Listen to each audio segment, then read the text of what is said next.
This is a BBC Model B dating back to 1984.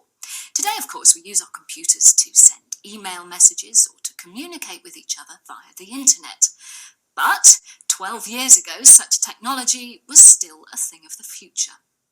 Now, machines like these couldn't be connected to a network, and to store information from them, you had to use a floppy disk like this. So, when Ken, an economics teacher, and his girlfriend Debbie said that messages were appearing on their BBC computer at home, there seemed to be no conventional explanation. Even more so when the writer of the messages claimed to be living in another time. Hey guys, I am taking just a little bit of a break from anything too heavy. I'm so fascinated with this story. I am working on a new Predator video, except it's not going to be focused on Marilyn Manson. It's going to be about celebrities that are facing allegations that are kind of in the same boat as Manson, and what I think is going to happen with it, because what I believe is happening right now is they're going to take the most problematic people first. So there's some commonalities, a lot of commonalities amongst the people facing allegations that I have in mind, and the ones that they've been focusing on since last year. The most outrageous, unapologetic ones are going to go first. Then I also want to talk about the stuff going on at Nickelodeon, because it seems like no consequences are happening. So Dan Snyder, the creator of iCarly, Victorious, all those. I actually just watched Victorious just to see if it's as bad, and he is just as bad. These shows are like created almost around his need to see children in compromising positions. It's that bad. For me, as a kid, that I didn't grow up like with a show. Like, I hear a lot of people saying, iCarly was my youth. I didn't understand the jokes that they were making. Yeah, that's the point of children's TV. Nickelodeon and Disney do that whole thing where adults think, oh, it's something for adults to appreciate so that they don't get bored out of their minds. But children do pick up on these themes. It's not just over their heads. And there's some really, really unquestionably inappropriate stuff. So there's that going on. There's the whole conservatorship thing going on with the Free Britney movement that I've been paying attention to. So there's a lot of stuff going on that's capturing my attention a little bit more. But I do want to say worlds colliding with the whole Corey Feldman thing, because Corey Feldman accused him of some things. But it's worlds colliding for me. I'm a Feldman fan. He was my first crush. I love him. Love the man. What was that heh sound, Bobby? That's the way I laugh. I will admit that he is kind of sus, kind of questionable, his actions, but in the grand scheme of things, I think he's, we'll say he's on the good side. He appears to be anti-Hollywood, yet We got nothing to lose, so baby, let's go for it. Let's go for it. The burst into the club, we start tearing it up. Go for it. Don't get me out on the floor, I'll make it dance some more, some more. Go for it.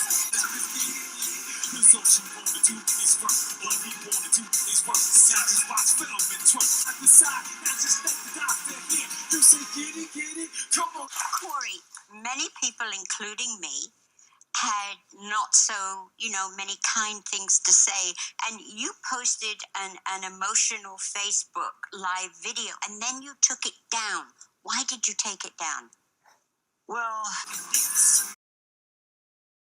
and please download the single, because everybody who downloads is going to help us get to the Hot 100. Thank you. yet. I mean, hey, I was there when he broke the internet. I had paid my $20 and I was waiting for the stream to start. 5 minutes went by. I was getting worried. I started to message people, try to figure out how to view this thing through this particular person's stream. I think it was like on Discord or something, but it was very late and we had missed nearly the whole documentary. I think we watched the last 15-20 minutes or so, but it was available the next day, and for the whole world. I was there for that, and I was excited about that, and I believe that he told some truth. I believe he told the truth as far as like what's going on in his life, what he wants to present. And I do believe him about this whole gang stalking wolf pack thing, because what he describes in his documentary happens all the time to people that know things that they shouldn't know, people that they are trying to intimidate out of Hollywood. This gang stalking stuff happens a lot. Harass you online, harass you in person. They'll cancel your insurance policies. They'll do all kinds of crap. They'll hack into your bank accounts. The Corey Feldman thing, that was kind of odd.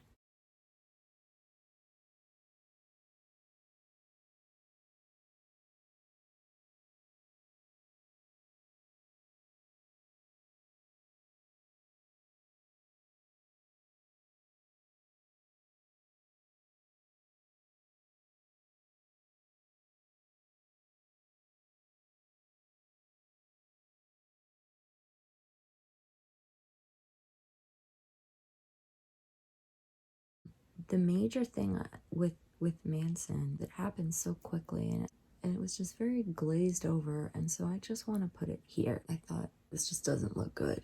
I'm just gonna screen grab it. Here's the clip.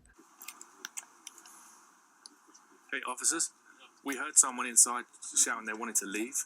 No, they're ready. But They're ready. You heard someone shouting they wanted to leave, but someone wouldn't let them leave. this place or over there? This place.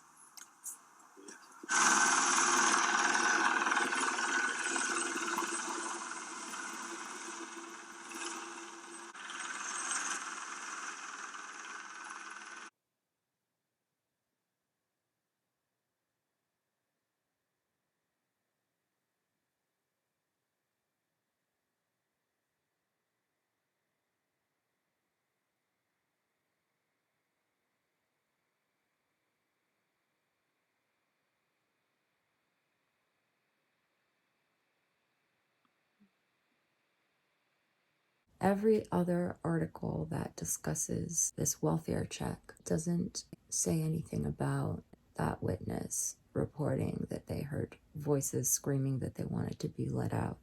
Nothing about that. It just states that his friends were worried about him because of all of this chaos going on in his personal life. Poor Manson. So they call the police to check on him. This is the official story. And the police get there, and if their job is to check on someone, to do a welfare check, and I know things work different in California, but if that's their job, they need to at least get a hold of that person. They need to at least go inside that house. And that's not how it went down. That's not how it went down at all. So I want to talk about that. What the fuck is going on in California with the police? I don't understand this. It shows them outside his house for a while. It's like they're just camping out, man. Just posting up, chilling, making phone calls and shit. It's just so effing ridiculous because they took the word of his management on the phone and then they just left. They did not go inside. They did not check if anyone was being held there. And there's the footage again of the police. Listen. Hey, officers, we heard someone inside shouting they wanted to leave. You heard someone shouting they wanted to leave, but someone wouldn't let them leave. this place or over there? This place. What is wrong with LAPD? They just left. They talked to his manager on the phone. He was like, oh yeah, he's fine. And they just left. Like, what? All the criminals are in LA. This is why the fucking justice system there, it accommodates predators a lot more than it protects innocent people. I get these ridiculous comments on my videos, and most of them are too inappropriate for YouTube, so you guys don't see them, but I see them. It's too inappropriate to show, but they show me, which is infuriating. It's just whoever wants can just say literally the ugliest crap to me just because of this Manson situation. Like, I know I put myself out there, but they're kind of ridiculous. So I apologize if I sounded harsh toward Manson fans in my last video. There was a whole bit that I cut out about these inappropriate comments that I was getting. I cut it out because I was like, people don't need to know this. But you know what? It keeps happening. I just ended up falling into this rabbit hole on accident. I was really just covering one little thing that he had a part in. I didn't mean to get tunnel vision with that. That's why the next Predator video is going to be others that are in the same boat as he is. But I try to do every other, right? Serious, lighthearted, something fun, something dark, something mysterious. I don't know. I don't know what this is. This is a mystery. This is a really cool mystery that doesn't get a lot of attention, so I want to give it some love. It's called The Vertical Plane, and we'll find out why later. If you're interested in this series, I'm going to be going through the book and just looking at some interesting time travel communications. So if that is something that sounds cool to you, then this is the first part of that. Thank you for watching, and thank you for being a nice person and not sending me inappropriate comments. Once again, I'm sorry if I offended anyone by being kind of bitchy, because I think I was kind of bitchy to some Manson fans. And I just wanted to let you know where I was coming from with that. So, nothing against anyone at all. Just like, everyone is taking this news differently, and some people, unfortunately, don't care. That's what the most shocking thing to me is that some of the comments that I was getting are not only in defense of him, but they're victim blaming on people that obviously don't care about women, and just the way that they excuse his behavior away, and the way that they clearly have no respect for me or the English language. It's just a lot. So that's where I was coming from if I sounded bitchy. So anyway, yeah, let's get to this vertical plane thing that I keep talking about. If you don't like it, then that's cool. I'll catch you in the next video. I like it, so let's do it. What are the Dawdleston messages, and why don't we hear about them more? Why isn't this mentioned more in paranormal forums, anywhere? I even started my own subreddit because there was no conversation about it. Yeah, and there's a small amount of interest, but there was like one made-for-TV movie made about them in the 80s or early 90s, but besides that, and this was a hard book to get at a reasonable price, and I still wonder why I got it at the price that I did.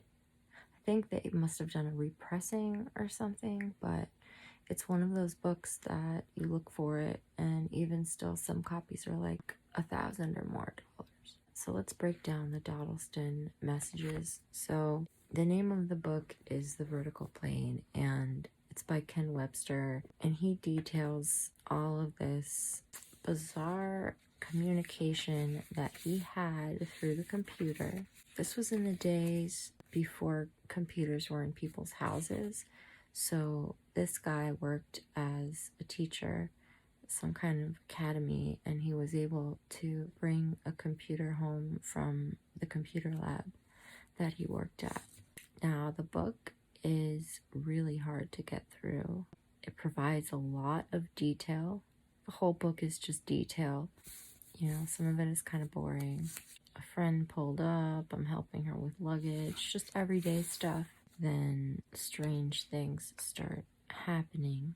Poltergeist activity, things being moved, just weird stuff.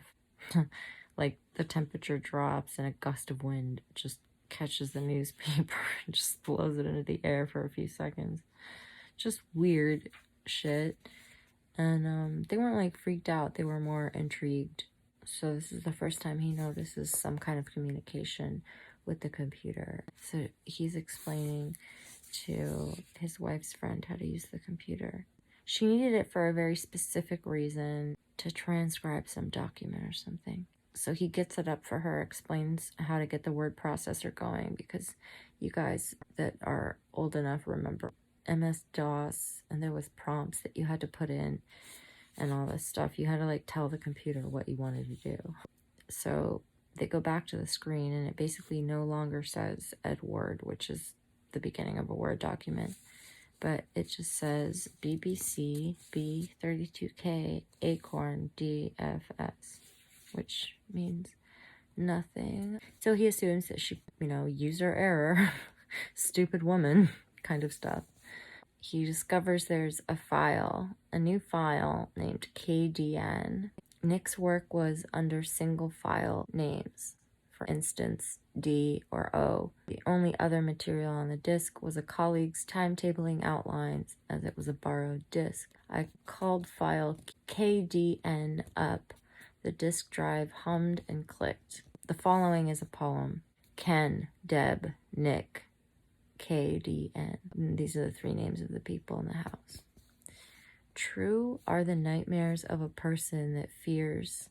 Safe are the bodies of the silent world. Turn, pretty flower, turn towards the sun, for you shall grow and sow.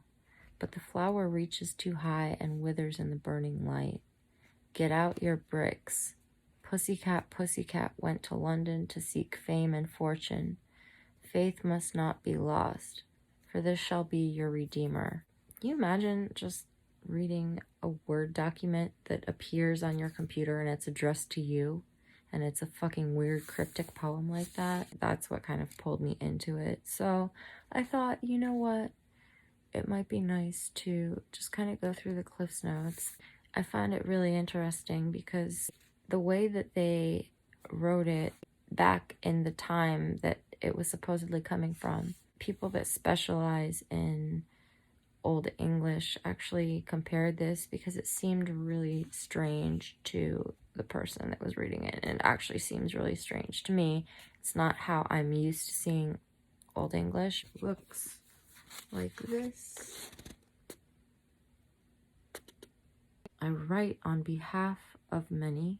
What strange words thou speak, although I must confess that I hath also been ill-schooled sometimes. Methinks alterations are somewhat barful, for they break many a sleepless in mine bed. Thou art goodly man who hath fanciful woman who dwell in mine home. I have no want to affray, for on lie slithe mine half whited antic has ripped atwain mine bound hath. I been wrethed a night. Charge house and thou come, 'tis a fitting place, with lights which the devil maketh. That's where he's talking about the computer. And costly things, that on lie mine friend Edmund Gray can afford, or the king himself. 'Twas a great crime to hath bribed mine house. So this guy speaks as if his house has been taken away from him by these people who live in the future. It's really weird. And what I like about this book is it writes how it was exactly written, and then it writes the translation, so that if you don't understand like the last paragraph, like I didn't, it means I have seen many changes, alterations. Lastly, the schoolhouse and your home. It is a fitting place with lights which the devil makes, and costly things which only my friend or the king himself could make. It was a great crime to have stolen my house. You're a worthy man who has a fanciful woman, and you live in my house. I have no wish to alarm you, for it is only since the half-witted fool ripped apart my confines have I been tormented at night. The half-witted fool, and then in parentheses, trick. I write on behalf of many. Okay, so it's not just him, and his time that's noticing this strange box of lights which the devil makes. So yeah, he felt pretty uneasy about the last one, but this one seemed different. It was old or quaint in style. 12 lines of lousy spelling, disjointed sense, obscure reference. And so he was trying to make sense out of this. A ghost, a spirit, a joke, a poltergeist, no clear answers. And again, it's just him, his girlfriend, and their friend in the place now. And he's only taking this computer home for weekends. And the only stuff stored on it is what he has on this floppy disk. I was baffled by at least 3 words. They were refed, charge house, and bribed, as used in this way. At face value, we were in someone else's house, someone who had felt the effects of the changes in the house.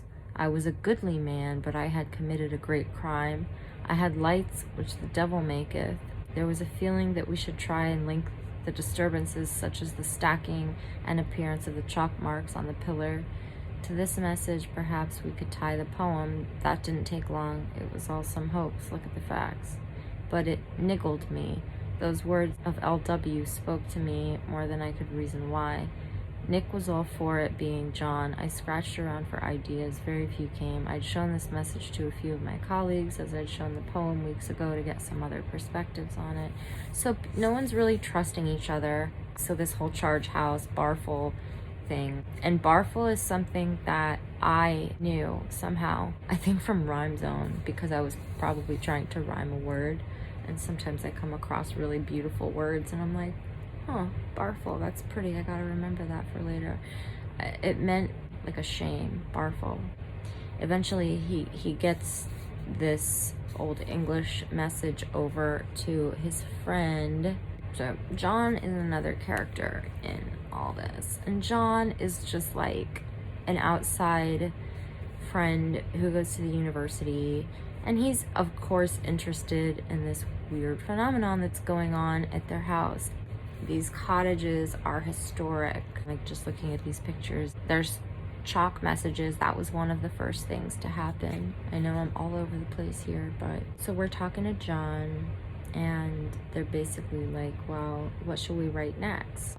They all agree, and they come up with this line of questioning for him. But of course, the date, our date, must come first. It seems that the messages come from someone using an older form of English, so let's try the 17th century.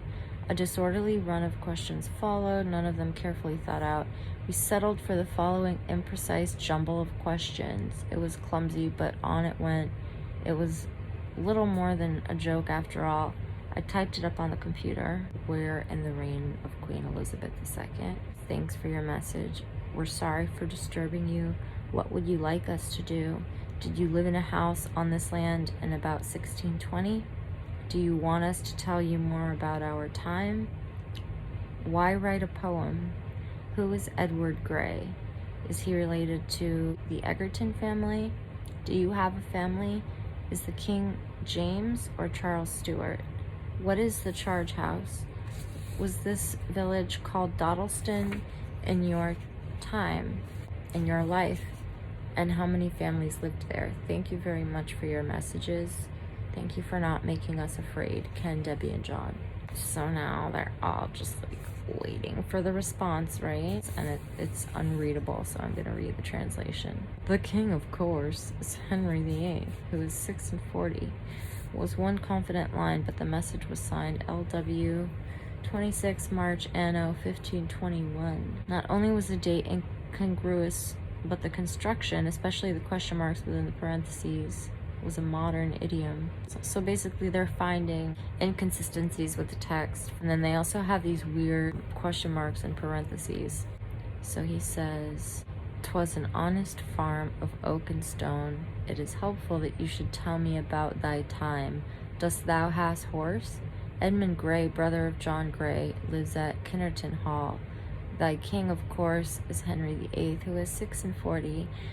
I nie woot of King James. Mine charge house is a place of lore. Schooling, LW March Anno 1521. So this guy says he likes King Henry, someone that he found interesting, but he was not even close to 46 in 1521. He had been on the throne about 12 years and was still a young man. It was some days later that Peter Trinder found out that Kinnerton Hall was built at the end of 17th century. Nowhere near was there evidence of an Edmund Gray this side of Ruthin. The latter point didn't bother me as much as the discrepancies over the date. John Cummins even doubted that the house would be built of oak and stone. This seemed to leave the definition of charge house as the only reliable item. I don't know what a charge house is. See how kind of hard it is to get through? Stacked milk cartons on the kitchen floor. I mean, like, this would be great if they made it into a movie. That's why I'm like, I wish that this got more attention. It's really honestly just a fascinating story about possible time travel communication. I'm gonna link like podcasts and short video that I mentioned below. Can I link my subreddit? I don't know. There's a subreddit though. There's some stuff posted there as well. So for right now, I've just skimmed up to 4. So we're gonna just go chronological with it, and we're gonna go by the communications. I'm just gonna be summarizing what is going on with the people involved, and we're going to be going through the communications. And if this was a hoax, it was a very intelligent hoax. To this day, these people, they don't know what the fuck happened, and they want to be left alone. They didn't do this for publicity. Their last interview was like in the 90s, and they just looked like they wanted to be left alone. Yeah, they still don't know. I mean, they're not claiming anything. They're just saying like, this happened. The whole thing with his book is that the man that was writing from the time, supposedly 1521, this guy, Lucas, this guy says he's a writer and he's going to write a book about this. That's how he'll prove it, is that he'll see the book. So this guy, I mean, up until the 90s was looking for anything that has to do with this guy that lived in those cottages back then. No book ever surfaced, but Ken Webster made one, and it's definitely worth a read or two. We've skimmed up to chapter 4, and I'm just gonna leave off there. Hey guys, I'm sorry about the poor audio, you know, the poor lighting, and just the poor everything. I just apologize for my fucking existence. Just kidding, I'm not sorry. I do wish the audio was better for this. The next communication is very wordy. He's going through his boring descriptions, a stack of 3 milk cartons on the kitchen floor. He comes home to a screen full of text. They brought the computer to the cottage deliberately with the intention of obtaining, if possible, some more words from LW. So they had an intention this time. They wanted to know more. Asked about his family and whether he went to Chester Market and so on. I didn't want to challenge him. I'd let it ride, give him enough rope, etc. I was also keen to get down to Rick Steele's garage and Holt. See what I mean? He's talking about his car shit. I don't care about that. Fucking car. Yeah, that car has nothing to do with anything. That's like a whole page of my life that I won't get back. Okay, so there's a very wordy communication, so I'm just gonna read the translation because it looks like this. There's just too many Y's and E's, and I'm not gonna do that. Translation is very good because they happen to be at a university and know all these specialists. I mean, who specializes in Old English? That's weird. All right, so he says, "My goodly friend, I must needs say, how is it that there are many things of which I have no knowledge? It seems to me that if you cannot say why you are in my house, then I can no more help you than if my wits had gone. I have no kinfolk I can tell you about. My wife was taken with the pestilence, and the Lord did take her soul and her unborn son." Well, that's sad. 1517. "My farm, it is humble, but it is a pretty parcel of land. It has red stone footings and clean rushes on the beaten floor. This season I have much to do. I have to sow my barley early for my ale, It is this that is my craft, and which I am best at, I fancy. Also, I have to go to Nantwich to my known friend Richard Wishall, whose farm is so great as to allow him a 4-year rotation of fallow. I do so envy him. He has much there, but nothing that delights me more than his cheese. It cannot be equaled by any other for pleasantness of taste and wholesomeness of digestion. I shall also call at Nantwich Market. It is not so great as Chester Market by the cross, but it is of some interest.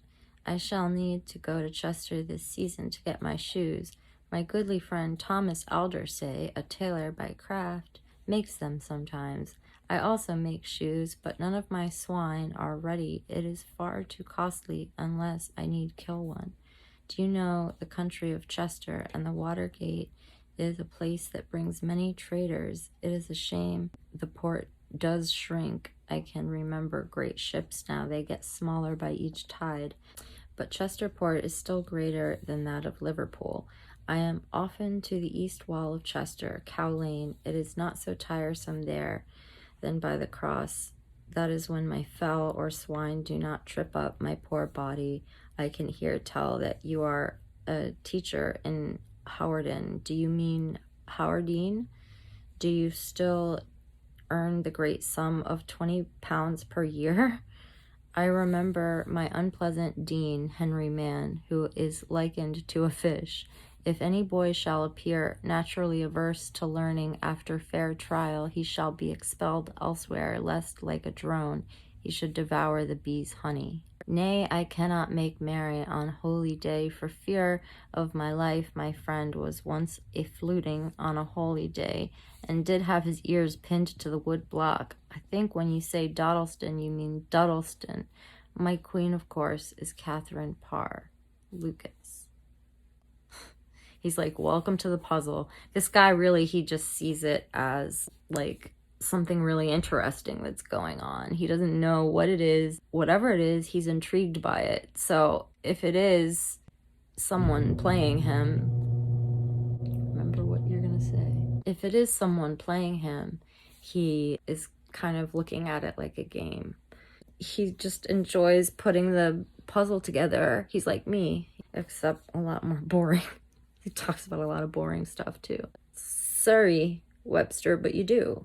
The phrase red stone footings caught my eye. We had redstone blocks, sandstone blocks, in a heap by the damson tree. They'd been dug up during the renovation work.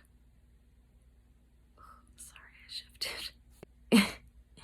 Indeed, Dave Lovell recalled that several lay in a line parallel to the pillar and old outshut wall. They were originally within 3 feet of the bathroom wall and the apartment center of stacking and related activity alongside the pillar.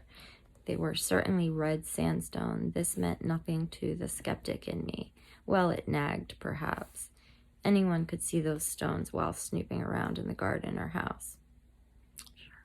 It seemed from that third line we were in his home. He was quite indignant that we were actually asking him to identify what items he possessed. Should have been obvious, but it wasn't. It was all quite confusing. There was a whole lot of things wrong with the communication. Was Liverpool a natural choice for comparison with Cester and Tudor times? Everything's spelled differently too, and I don't know if it's because it's Old English or because things were just slightly different, but like it has that kind of parallel universe vibe. Punctuation looked very modern, with its liberal use of stops, commas, brackets, and question marks. There were dozens of questions to be answered. For example, was it true that no one made merry on a holy day? I don't think I wanted it to be a hoax anymore. I was so intrigued by it, but a clever hoax was still the only likely answer.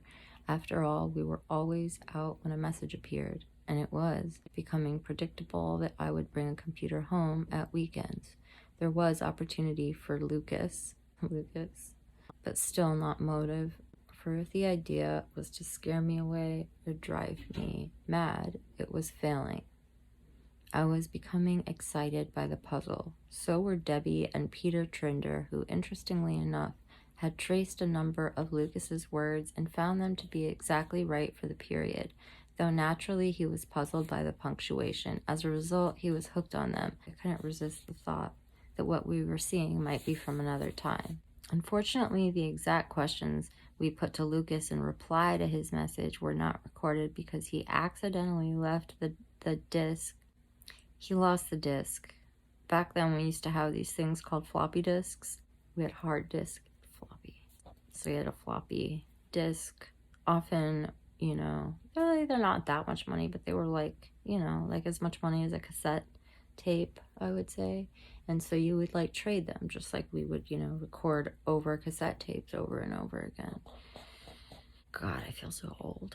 But this guy, yeah, this guy goes on a bit like me. He's like, damn it, we erased all the shit that we asked him. But he says, principally, I asked him how he could possibly use a computer if he was from the 16th century. These Old English ones are so funny. Mine goodly friend, mayest thou tell? You know, like, what? So he says, my good friend, can you tell me for what reason are you asking many questions which I cannot understand? I am confused. The writing machine is a wonderful thing, somewhat unnatural, I fancy, unknown to myself, it may be, but I have seen you make lights on the box, and am cunning. Yes, I know of Bristol. My kinfolk did come from Bridgewater and Taunton by the river Tone until they died. To make merry, I like to be at the ale. Yes, sometimes I use the bridge at Aldford. Your merrymaking pleases me, but it is rather noisy at times. Will you tell your woman to play more of the flute thing? 'Tis a pleasant sound, I think. How do you travel to your school in Hawarden? I must hurry as my dogs are loose and are being troublesome to my fowl. All right, Lucas. So this one he signed Lucas Wainman. So first it was LW, then it was Lucas, now it's Lucas Wainman. I think later we find out that his name wasn't Lucas at all. So, like, do we know this person's name? We'll find out later. But this guy's like really, he's caught up on like exact times and locations and everything lining up. I guess that's good. He's scientific minded. But yeah, so that's why part of it is like kind of boring because he's doing this very scientifically, right? So let me just stop there at page 37 because that's a lot. So, Burr.